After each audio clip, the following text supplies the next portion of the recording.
I'm Jason Ferrer. Dati akong call center employee, isang normal na empleyado. Naghanap ako ng something extra. Kasi during that time, pamilyado na rin kasi ako. Naghanap ako ng isang bagay o isang business na makapagpaalis sa akin sa call center. Kasi my wife is working sa restaurant, so umaga siya pumapasok, ako sa gabi. So nangyari ngayon sa pintuan ng bahay namin, hi, hello lang kami. And pag weekend, di rin kami nagkikita. So parang ako nag-abroad. Sabi ko, kaya ako nagpamilya, gusto ko makasama yung pamilya ko. It was introduced to me by a cousin. Sabi lang niya sa akin, alika, sama ka, tignan mo yung may business proposal ako, maaaring makatulong sa'yo. And true enough, sobrang laking tulong na bigay sa akin V-Mobile. At first, hindi siya madali. Kasi I was working sa call center. Pag out ko, punta pa ako sa head office to train myself, to attend the trainings, the bombs. So, hindi siya madali. Pero ang pinanghawakan ko lang kasi noon is ginagawa ko to for my family. First, financial. Obviously, actually right now we're full-time na kami. Hindi na kami employed. Even my wife, hindi na kami employed.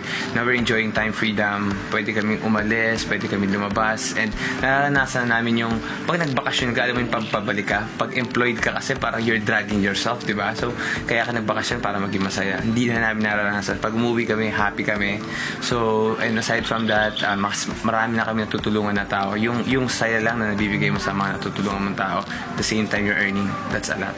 Yung unforgettable na nangyari sa akin is when I bought my first car. 10 years ako nagtatrabaho. Actually, before, nagtrabaho pa ako sa Toyota, but hindi naman ako nagka-Toyota. 11 months in the business, nakabili ako sa sarili kong BMW. Marami akong tutunan sa business na to. Na-improve yung pakikitungo sa ibang tao, especially sa lahat ng hindi ko makakalimutan sa negosyo na to, makapalapit ka sa kanya. Sa V-Mobile, walang imposible. At first kasi, honestly, ako nagduda rin.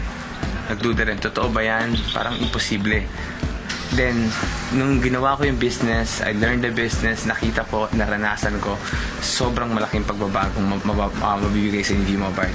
Ang tip ko lang, especially sa mga bago, nagsisimula, is you have to train yourself, learn the business. Okay? Bigyan mo ng time sa sarili mo na matrain. Kasi once you've been trained, alam mo na kung paano gawin ng maayos yung business, then, ma-apply mo na siya na maganda and you'll see the results coming and coming and coming. And the good thing about this business is you're blessing a lot of people.